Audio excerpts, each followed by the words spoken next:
नमस्कार दर्शक मित्रों, आप देख रहे हैं जीपीएमसी न्यूज 24/7 लाइव,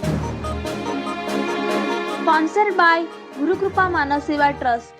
ખેડા જિલ્લા સહકારી સંઘની ચૂંટણીમાં ભાજપનો ભગવો લહેરાયો। નડિયાદ કમલમ ખાતે પત્રકાર પરિષદ યોજાઈ। જિલ્લા પ્રમુખ અજયભાઈ બ્રહ્મભટ્ટ દ્વારા વિજય મેળવેલ ઉમેદવારોની માહિતી આપવામાં આવી।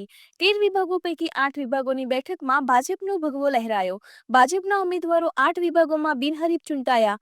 Reporter Sachin Pandya, Nadiad, GPMC news 24/7 live. Kheda જિલ્લા સહકારી સંઘની ચૂંટણી એ સમગ્ર ખેડા જિલ્લાને અસર કરતી ચૂંટણી છે।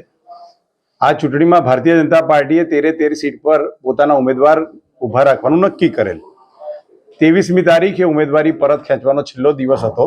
એ દિવસે ભારતીય જનતા પાર્ટીએ નક્કી કરેલા ઉમેદવારો પૈકી 8 વિભાગના 8 ઉમેદવારો જે બિનહરીફ જાહેર થયા છે, જેના કારણે જિલ્લા સંઘમાં ચૂંટણી પહેલા જ ભારતીય જનતા પાર્ટીની સ્પષ્ટ બહુમતી થઈ ગયેલ છે।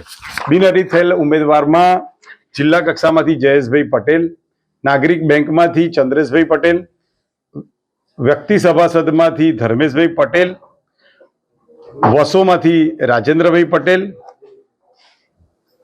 ખેડા તાલુકામાંથી ધીરુભાઈ ચાવડા, મેમદા તાલુકામાંથી જયરામભાઈ રબારી અને વિભાગ 4 ઠાસરા તાલુકામાંથી સંજીવભાઈ પટેલ અને ગળતેશ્વરમાંથી રમેશભાઈ પૂજાભાઈ પરમાર, એમ કુલ મળીને 8 લોકો બિનહરીફ ચૂંટાઈ આવ્યા છે। અને તારીખ 4 જે ચૂંટણી થવાની છે એમાં 5 પૈકી પણ મહત્તમ બેઠકો અમે કબજે કરીશું। અરે ભાઈ, એવું કહેવામાં આવી રહ્યું છે કે નડિયાદ અને માતર બેઠક પર રસાકસી રહેશે, શું કહેવું? માતર અને નડિયાદ બંને બેઠક પર અમારા લોકો કામે લાગ્યા છે। નડિયાદ બેઠક તો સ્પષ્ટપણે અમે જીતીશું। માતર બેઠક માટે સૌપ્રથમ ભારતીય જનતા પાર્ટીએ જે રીતે તૈયારી કરી હતી એ તૈયારીમાં લોકોએ ઉમેદવાર બદલીને પોતે પાર્ટીની સામે ઉમેદવાર થયા હોવાના કારણે ત્યાં રસાકસી થયેલ છે।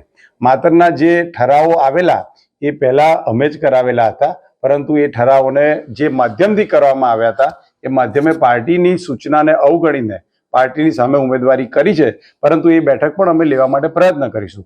કુલ મળીને નડિયાદ કે માતર કોઈ પણ બેઠક જીતાય કે ન જીતાય, અત્યારે જિલ્લા સંઘમાં ભારતીય જનતા પાર્ટીની સ્પષ્ટ બહુમતી છે, માટે એ બેઠકમાંથી જીતીને જે કોઈ પણ આવશે એને સામે જ બેસવાનું છે।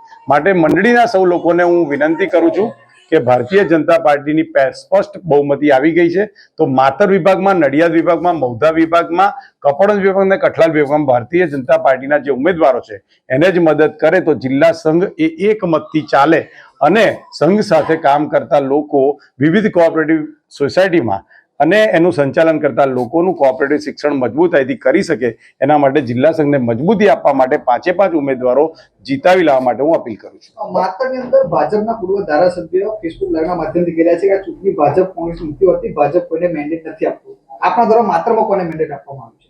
આદરણીય CR પાટીલ સાહેબના અધ્યક્ષ બન્યા બાદ બધી જ સહકારની ચૂંટણીમાં મેન્ડેટ એ કમ્પલસરી બન્યો છે, જેના કારણે અમૂલ અને KDCC જેવી સંસ્થા પણ જે મેન્ડેટ વગર લડાતી હતી તેમાં આજે ભારતીય જનતા પાર્ટી સત્તા પર છે। માતર વિભાગમાં ભગવતભાઈ પરમારને ભારતીય જનતા પાર્ટીએ સ્પષ્ટ મેન્ડેટ આપેલો છે અને હું ભારતીય જનતા પાર્ટીના બધા જ કાર્યકર્તાઓ, હોદ્દેદારો અને ધારાસભ્યશ્રીને અપીલ કરું છું કે ભગવતસિંહના માટે જ આપણે મહેનત કરવાની છે। પૂર્વ ધારાસભ્ય પણ ભાજપના છે, એમને પણ ફોર્મ ભર્યું છે।